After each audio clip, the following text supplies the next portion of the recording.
Hey guys, welcome back to Renegade Reviews. Renegade here. Today, we're going to be looking at the Juggernaut. Marvel Universe, Series 2, number 14. If you guys don't know who the Juggernaut is, go ahead and pause, but by God, you should. Yep, Cain Marko, Juggernaut. There's the artwork by Mike Deodato Jr. Get a better shot of it on the card.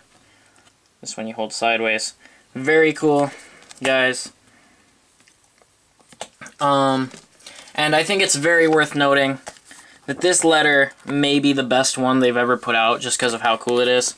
It's got a Juggernaut writing a letter to Norman Osborn as the Iron Patriot, telling him he's not interested in being in the Dark Avengers or anything like that, and he should just leave him the hell alone. So, yeah guys, very cool.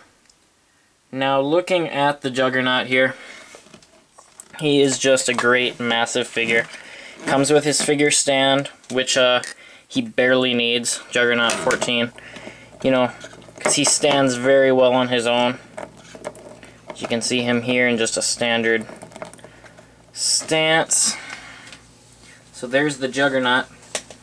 Now, getting into the detail on this guy, you can see he's kind of like reflective in the helmet. They did a very nice job with the wash on here, giving it a metallic look. When I first saw it, I thought it was like paint defects, like they'd accidentally put gold on it, but looking more at it, it's like, it just brings the shine out of this figure, but at the same time, it's a scruffy sort of shine, there we go, that, you know, shows how brutal this figure is, or this character is.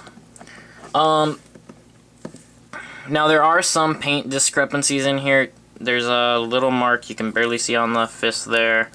He's got a speck down there on the pinky, some spots there on the arm, but really, you know, I didn't notice those until I was looking at this figure right before doing this review, because he's so massive and he just looks so good that you don't even see those flaws really when you look at him. He just looks great. This may be the figure to pick up this year, guys, especially if World War Hulk isn't coming out this year, then this might be the one. But yeah, guys, getting right into articulation before I go on and on about how cool he is. His head does turn all the way around, and it does have the joint in there, like Extremis Iron Man, but that is for when Hasbro reuses the mold, for all of you who were going, well, why would they put that on the Juggernaut if he can't even use it because of his head being so big? Personally, I don't even think this head needed to be articulated. I would have rather seen the removable helmet and the head, you know, maybe be articulated in there, because, you know, these are deadbolts. They're put in there so that the head doesn't turn, so that the helmet's secured, and it's kind of strange that it would turn. I mean, like that doesn't look natural in any way. So I probably will only pose him that way. He has a torso joint which moves really well for such a big guy. Turns to the side and still looks very natural because they divided it right at the, you know, change in his suit. Would have liked to see a waist joint on him, maybe even more than a torso joint, but at the same time, you know, he moves great with it, so it's not at all that big of a deal. Here's the wingspan on him, if you guys are wondering about that. And I'm sorry guys, kicked the tripod there, and Nightcrawler's head just popped off. But just give you an idea of his wingspan, you know, it comes a little bit taller than all of Nightcrawler. And quick size comparison, I know this is in the middle of articulation, but there you go to that. There's the Hulkbuster, Rolk, and we'll put in Rhino. You know, get some big guns out here. So stands just a bit shorter, or a bit taller than the Hulkbuster.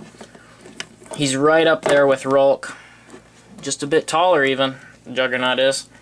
And then Rhino, he's got beat too, so could be the tallest figure we've got so far too, unless you count like the gigantic Battle Packs ones.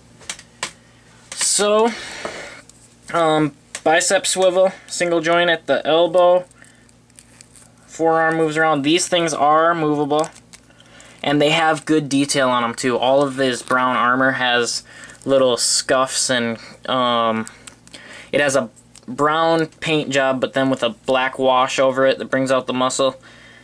But he's got all sorts of dings and dents in his, and scratches, which you can just barely pick out with the light as it comes up there, you know, in the arms and on the armor.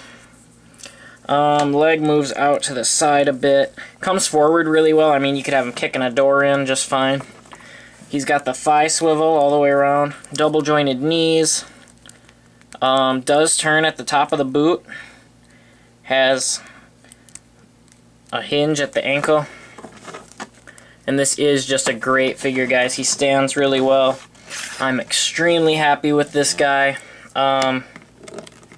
There's not much really else to say. Why would you want to pick up this figure? Because he is fantastic. So, I mean, a great villain for the Marvel Universe.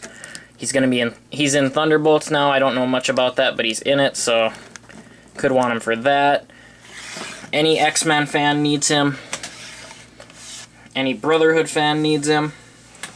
If you are a fan of Marvel and you are collecting Marvel Universe, you have no excuse not to get the Juggernaut. Go out and find him, guys. Excellent figure. Thanks for watching. Renegade signing off.